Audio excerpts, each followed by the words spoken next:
እግዚአብሔር ለኛ ያዘዛቸው በጣም ብዙ ትእዛዛቶች ለእርሱ በመታዘዛችን ለሱ የሚጨምርለት ነገር እኮ ያለ ምንም ነገር የለም። ለኛ ነው የሚጨመር ነገር የሚኖር። እኛንን እንዳንፈርስ የሚጠብቀን ህጉን ያፈረስን ጊዜ ነው መፍረስ የጀመርነው።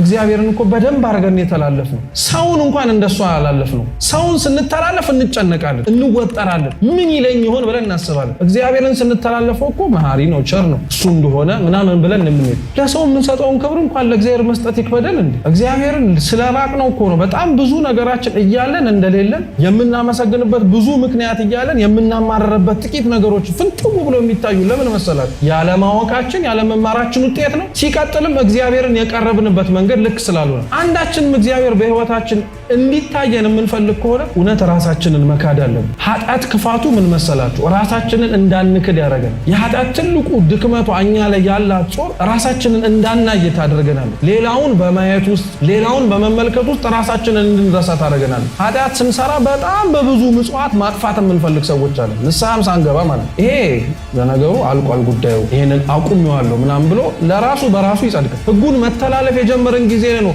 ሰዎች እየተላለፉን መምጣት የጀመሩት። እስራኤላውያን ለዚህ ጥሩ ማሳያ እኮ ናቸው። አንድ እግዚአብሔርን መተላለፍ ሲጀምሩ ስንት ዓመት ነበር ይቀጡ የነበሩ። ታዲያኛ ስንት ዓመት እግዚአብሔርን ተላልፈ ነው አሁን እግዚአብሔር ቀጣም ቢባል ይበለን ነው እንጂ የሚባለው ሌላ ምን ይባላል?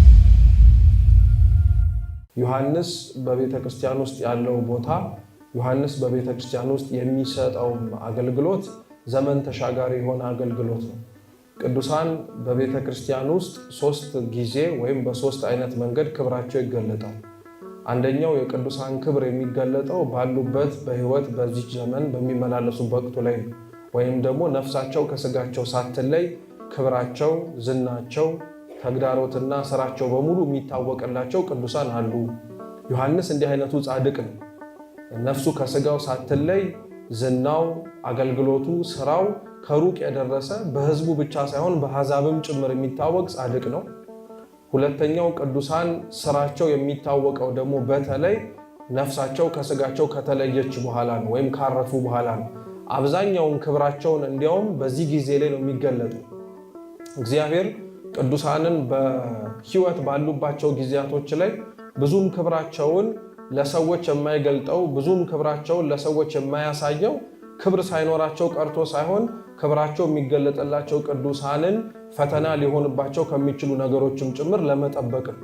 ጻድቃን ብቻ ሳይሆን ማንም ሰው ጽድቁን መልካም ነገሩን እንደጠበቅነው ሆኖ አይገኝም። ጽድቅ የሚሰራበት መንገድ የተለያየ ስለሆነ ማለት ነው። እኛ የምናስበው ጽድቅ ምናልባት በጾም፣ በጸሎት፣ በስግደት፣ በምጽዋት ያለው ጽድቅ ሊሆን ይችላል። ከዛ ግን ከፍ ያለ ጽድቅ አለ። አንዳንድ ጻድቃን እኮ የጾምን ህግ ከፍ ብለው እንኳን በአፋቸው ዘወትር ሳር እያኘኩ ሳር እየበሉ ይኖሩ የነበሩ ጻድቃን ነበሩ። ይህ ጻድቅ በዜና አበው ላይ ተጽፏልና ዘወትር ሁሌም ጠዋት ሲነሳ ሳር እያኘከ ነበር ይገኝ ነበር እና ሳር ማኘኩ እንደምታውቁት ሁሌ ሳር ያኝካል ማለት መቼም አይጾምም ማለት ነው። ሁሌ ሳር ያኝካል ማለት ካልጾመ ቅዱስ ቁርባን መቀበል አይችልም ማለት ነው። ስለዚህ ገዳም ውስጥ ያሉ ሰዎች በሙሉ ይጨነቁ ነበር፣ ይህቺ ነፍስ እኛንም ትመለከተናለች ብለው ማለት ነው። እንዲህ አይነቱን መንፈስ እግዚአብሔር በቸርነቱ ለሁላችን ይስጠን። እውነት ከኛ በተሻለ ለሌላው ማሰብ የምንችልበት የአብዛኞቻችን ድክመታችን እኛ መውረስ የምንፈልጋትን የእግዚአብሔርን መንግስት ሌላው ቢወርስ ቅር አይልም።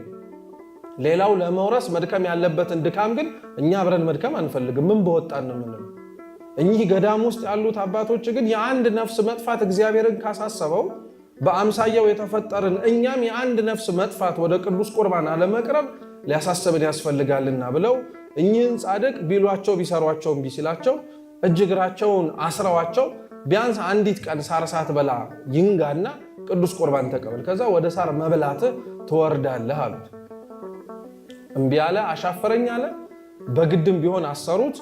ኋላ መጨረሻ ላይ ወደ ቅዱስ ቁርባን ይዘውት ማለዳ ሊወጡ ሲሉ እሺ አንዴ ቢያንስ እንኳን እግሬን ፍቱልኝና ትንሽ እንኳን ረፍት ላግኝ አሏቸውና ወዲያውኑ እጅና እግሩን ሲፈቱት ላዩ ላይ የነበረውን ቆቡን አውልቆ ፊት ለፊታቸው ያለው ድንጋይ ወይም የግድግዳው ክምር ላይ ሲጥለው ድንጋዩ ፈረሰ። በዛ በተፈረሰውና በዛ ክፍት በሆነው ቦታ ላይ ገብቶ ተሰወረባቸው። ለሚመለከቱት ሰዎች ሳር እየበላ ያልቆረበ ሰው ነው። እሱ የደረሰበት የጽድቅና እሱ የደረሰበት ከእግዚአብሔር ጋር ያለው ትስስር ግን እስከ መሰወር ደረጃ ያደረሰው። እግዚኦ ብለው ማረን ብለው መጨረሻ ላይ የተወረወረችውን ቆቧን አገኙ። እሱም ጠፍቶባቸው ሄደ። በረከቱ ለሁላችን ትድረሰን። ስለዚህ ጽድቅ ላይ ይታወቅ ይችላል። አንዳንድ ጽድቆች በስጋ ባሉበት ጊዜ ላይ ይደበቃሉ። ኋላ እነሱ ካለፉ በኋላ ግን በነፍሳቸው ሕያዋን ናቸውና በነፍሳቸው ሕያዋን ሆነው ሊጣሉ ስለማይችሉ ፈተና ቢገጥማቸው ማሸነፍ ስለሚችሉ ክብራቸውን እግዚአብሔር ከዛ በኋላ የሚገልጥላቸው አሉ። ለዛ ነው ጻድቃንን በስጋ ብቻ ሳይሆን በነፍስም ሕያዋን ስለሆኑ ካረፉ በኋላ እንደኖሩ እኛ ሕይወት አላቸው ብለን እንደምናስባቸው ወይም ነፍስና ስጋ አላቸው እንደምንላቸው ሰዎች ብዙ ገቢረ ተአምራትን ሲያደርጉ እናያለን። ከጨለማው ዘመን ወደ ብርሃናማው ዘመን የአምላክ ሰው ወደ መሆን ዘመን የተሻገርነው በዮሐንስ ድልድይነት ነው። ለዛ ነው ዮሐንስ ሲጠራ የብሉይ ኪዳን የመጨረሻው ነቢይ እሱ ነው። የሐዲስ ኪዳን የመጀመሪያው ሐዋርያ ደግሞ እሱ ነው። ሐዋርያት ገና ሐዋርያት ከመባላቸው በፊት ደቀ መዛሙርቱ ከዋለበት እየዋሉ ካደረበት እያደሩ ጸጋ መንፈስ ቅዱስን ተቀብለው አሁን ሐዋርያት የምንላቸው አጽናፈ ዓለም ዞሮ ከማስተማራቸው በፊት ያንን ሁሉ ኃላፊነት ተሸክሞ ያገለግል የነበረው አንድ የዮሐንስ መጥምቅ ነፍስ ናት። እሱ ብቻ ነበር የነበረው። ከሐዋርያት በፊት የነበረ ሐዋርያ ነው ማለት ነው። ስለዚህ ድልድይ ነው፣ አሻጋሪ ነው የሚባለው። የነቢያት ትንቢት በሙሉ የሚጠቃለለው ዮሐንስ ላይ ነው። የሐዋርያት ስብከት በሙሉ የሚጀምረው በዮሐንስ ነው። ይቅርና ሐዋርያት ክርስቶስ እንኳን የሰበከው የመጀመሪያው ስብከት መጀመሪያ የተናገረው ዮሐንስ መጥምቅ ነው። መንግሥተ ሰማያት ቀርባለችና ምን ግቡ። ይሄንን ስብከት ክርስቶስ ከመስበኩ በፊት ዮሐንስ መጥምቅ ነው የሰበከው። ምን አይነት መታደል ነው! ጌታ ያለውን መድገም አንድ ነገር ነው አይደል? እነሱ ያሉትን ጌታ ሲደግምላቸው እኮ በጣም መታደል እኮ። ሌላው ጌታችን ያስተማረውን ትምህርት እያስተጋባ ያስተምራል እንዲሁኑ እያለ። የዮሐንስ ክብሩ ግን ተመልከቱት። ጌታው እንኳን ያላስተማረውን ትምህርት አስቀድሞ ተናግሮ ክርስቶስ ልክ እንደሱ ያደረገ ነው። ዮሐንስ ሲያጠምቅ እንደነበረው ክርስቶስም ደቀ መዛሙርቱ ቢያጠምቅም ያጠምቅ ነበረ ተብሎ ተነግሮለታል። ስለዚህ ዮሐንስ ድልድይ ነው፣ አሻጋሪ ነው ይባላል። የኤልሳቤጥ እና የዘካርያስ የዮሐንስ ልደት ላይ ኤልሳቤጥ በጣም ለረጅም ዘመን መካን ሆና ነበር አይደል? ለዛ ነው የወድ ስዋ መልአክ ጸሎት ላይ ስንጸልይ ራሱ መካኒቱን ኤልሳቤጥን ያሰበ አምላክ አንቺንም አልረሳሽም፣ አንቺንም መካኒቷን ማውለድ ከቻለ ማስወለድ ከቻለ አንቺንም ምን ማድረግ ይችላል? ማስወለድ ይችላል። ወንድ ሳይደርስብሽ እንዲህ ማድረግ ይችላል ብለን እናገራለን። የኤልሳቤጥ መካንነት ለእመቤታችን ድንግልና ምሳሌ ነው። ኤልሳቤጥ መካን በነበረችበት ጊዜ ላይ ተስፋ ቆርጣ ባለችበት ጊዜ ላይ ተስፋዋን ቀጥሎ እግዚአብሔር ልጅ እንደሰጣት ሁሉ እመቤታችን ድንግል ማርያምም መካን የተባለ ድንግል በነበረችበት ጊዜ ላይ ድንግልናዋን ሳታጣው እናት ለማድረጉ ምሳሌ ነው። ለዚህ ዮሐንስ መጥምቅ ቤተክርስቲያን ውስጥ ካለው ትልቅ ስፍራ የተነሳ ቤተክርስቲያን በእንደዚህ አይነት መልኩ በምሳሌ ውስጥ ትመለከቷለች። መንግሥተ ሰማያት ቀርባለችና ንስሐ ግቡ። ንስሐ እንግዲህ በጣም በብዙ መንገድ እንደኛ የተማረው ስለ ንስሐም ደግሞ አብራርቶ ሊያወራ የሚችል ማንም ሰው የለም። ንስሐ ማለት ጸጸት እንደሆነ እናውቀዋለን።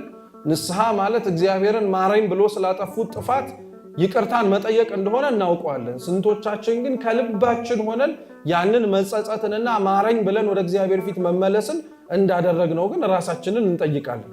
የአብዛኛው ሰው የአዲስ ዓመት እቅዱ ንስሐ ነው። በተለይ ክርስቲያን ሲሆን በዚህ ዓመት ንስሐ ገባለሁ፣ በዚህ ዓመት ቅዱስ ቁርባን እቀበላለሁ ይላል። ንስሐ የሆነ የአዲስ ዓመት ግን ቀጠሮ አይደለም። በመሰረቱ ብዙ ሰው ስለ ንስሐ ትዝ የሚለው አጽዋማት ሲገቡ ነው። ስለ ንስሐ ትዝ የሚለው ሰዎች በእረፍታቸው ጊዜ ላይ ወይም ሲሞቱ ሞት እንዳለ ማስታወስ ሲጀምር ነው። ሌላው ሰው ስለ ንስሐ ትዝ የሚለው ደግሞ ስለ ንስሐ ሲሰበክ ነው። መጨረሻ ላይ እንደው የተረፈው ሰው ደግሞ ስለ ንስሐ ትዝ የሚለው አዲሱ ዓመት ሲገባ ነው። ለዛ ነው አብዛኛው ሰው አይታችሁ ከሆነ የአዲሱ ዓመት እቅድ ምንድን ነው ሲባል ነጠላ እያጣፋ ቤተክርስቲያን የሚገባ መውጣት መግባት የለመደ ሰው ከሆነ በዚህ ዓመት ምን አረጋለሁ? ንስሐ ገባለሁ፣ እግዚአብሔርን ማረኝ ይለዋለሁ። እውነት እንነጋገር ግን ከተባለ ንስሐ ሳይገባባቸው ያለፉባቸውን ያንን ሁሉ ዓመታት እግዚአብሔር ለዚህ ዓመት ንስሐ ገባበታለሁ ብሎ እንዲያስብ የጨመረለት ይመስላችኋል? እነዛ ሁሉ ዓመታት ይቅርና ያለፉት ቀናት በሙሉ ንስሐ የመግቢያ ቀናቶች ነበሩ። ንስሐ መግባት እኛ በጣም እየቸገረን ያለው ለምን እንደሆነ ታውቃላችሁ? ንስሐ የሚለውን ሐሳብ ራሱ የምንረዳበት አረዳድ የተለያየ ስለሆነ ለአንዳንድ ሰው ንስሐን የሚያስበው ሸክም ማራገፊያ ብቻ አድርጎ ግልግል የሚልበት ማለት ነው። ለአንዳንድ ሰው ንስሐን የሚረዳው እግዚአብሔር የሆነ ያሰበውንና የለመነውን ነገር እንዳያሳጣው ቅድመ ሁኔታ ማሟያ ገብቷችኋል። ልክ አንዳንድ እግዚአብሔርን በጸሎት እየለመናችሁት በጸሎት እየተማጸናችሁት ያ ነገር በጣም እየዘገየ እናንተም ጸሎታችሁ በጣም ቁርጥ እየሆነ ይመጣል አይደል? እየሰማችሁ ነው። ከዚህ የሆነ ሰዓት ላይ ኃጢአት ለመስራት ሲያዳዳችሁ አትፈሩ?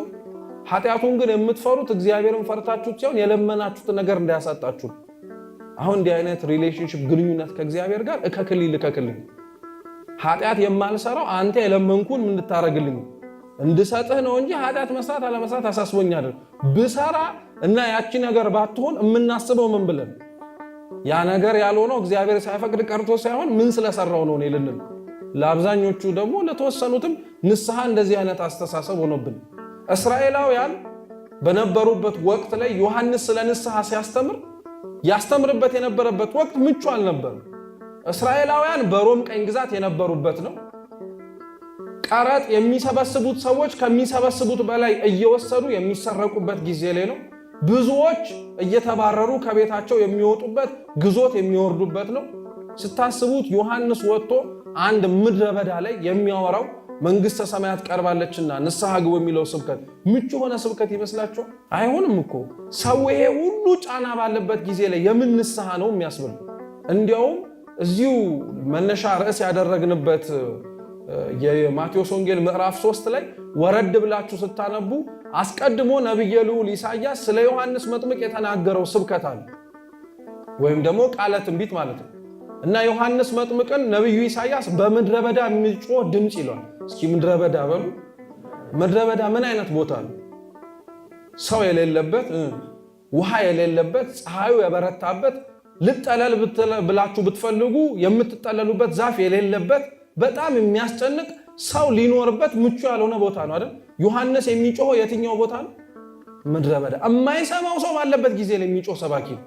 አሁን እግዚአብሔር እኛ ላይ ምን ነገር አይቶብን ይመስላችኋል? ስለ ንስሐ የሚያስተምር የሆነ ነገር እንዲያይብን ፈልጎ ካልሆነ በቀር እንጂ። የአብዛኞቻችን ንስሐ እንገባለን የምንል ሰዎች ትልቁ ችግራችን ሸክማችንን ካራገፍን በኋላ የሚሰማን የነፃነትና የእረፍት ስሜት አለ አይደል? ያ የነፃነትና የእረፍት ስሜት ሲሰማን ሰይጣን እንዲሁ አድርጎ አይተወንም። ሁለት ነገሮችን አምጥቶ ይፈትነናል ይላል ቅዱስ እንጦንስ። አንደኛው ኩራት ነው፣ ሁለተኛው ደግሞ ሌላው ሰው ላይ መፍረድ። ለዛ ከሆነ አንዳንዴ ንስሐ ገብታችሁ ወዳጅ ጓደኛችሁ ዛሬ የተሰማኝ ነፃነት ስትሉ አውቀዋለሁ ሲል አንተ አልገባህም፣ የኔ ልዩ ነው በቃ ማለት አሽክላዬ ምኔ ሰንሰለቴን የተበጠሰው እኮ ይገባኛል፣ እኔም ንስሐ ገብቼ እኮ አይቼዋለሁ። አይደለም በፍጹም የኔ ይለያል። ምን መባባል አስፈለገ? በጣም ከልክ በላይ ኩራት እንዲሰማን ያደርገናል። እኛ እናውቀው፣ እኛ እንረዳው። ከዛ ደግሞ ከፍ ሲል ራስን ማጽደቅ ብቻ ሳይሆን ሌላውንም ማስኮነን ይጀምራል። ደግሞ ሌሎች ንስሐ ያልገቡ ሰዎችን ዙሪያችን ላይ እያየን እኛ እንዳያወቅነው ክርስቶስን እንዲያውቁት ከማድረግ ይልቅ እኛ ያወቅነውን ክርስቶስ ሌላው ሰው እንዳያውቀው የምንታትር ሰዎች አለ። ሰው ንስሐ እየገባ እንኳን ቅድም እንዳልኳቸው የመጀመሪያው ችግራችን አይለቀን፣ ሌላው ሰው ላይ ለመፍረድ በጣም እንቸኩላለን። ታዝባችሁታል? ራሳችን ንስሐ ስንናዘዝ ክፉ ነገር ከሆነ እነገሌም ነበሩ እንላለን። ምን ያደርጋሉ እነገሌ በእናንተ ንስሐ ውስጥ?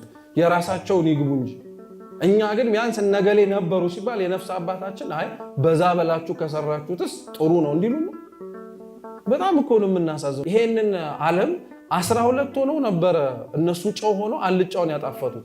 60 ሚሊዮን ሆነን እኛ ግን አቃተን። እንደፈለግነው ነው እንጂ መኖር እንዳለብን መኖር ስላቃተን እኮ። ክርስትና በጣም እኮ ነው የሚገርማችሁ። ይሄኛውን ኃጢአት አራግፈው ንስሐ እንዲገቡ ጠየቅ። የት እንዲገቡ? ኧረ ተው። ንስሐ እንዲገቡ የጠየቃቸው ዮሐንስ መጥምቅ የት እንዲገቡ? መንግስተ ሰማያት ቀርባለችና ንስሐ ግቡ ማለት ክርስቶስ ቀርቧልና ተዘጋጁ፣ ቦታውን ለመውረስ በላይ በሰማያት አብሮ ለመኖር ንስሐ ግቡ፣ እመቤታችን ጋር አብሮ ተጠግቶ ለመኖር እስከ መጨረሻው ድረስ እስከ መስቀል ድረስ ታመኑ። ንስሐ እየገባን እንሂድ። ንስሐ የገባንበት ንስሐ ለመግባት የተመላለስንበትን ጥረታችንን አይቶ እግዚአብሔር ለምንፈልገው ቅዱስ ሥጋው ክቡር ደሙ ደግሞ ያደርሰናል። አምላካችን ይህን ለሁላችን ያርግልን። ያስተማረን የመከረን አምላካችን ስሙ የተመሰገነ ይሁን። በተማርነው ፍሬ እንድናፈራ አምላካችን ቅዱስ እግዚአብሔር ይርዳን። ዓመቱን ንስሐ የምንገባበት ቅዱስ ቁርባን የምንቀበልበት እውነተኛ ክርስቲያኖች ሆነን በዚች ምድር የምንመላለስበት ያርግልን። ወስብሐት ለእግዚአብሔር።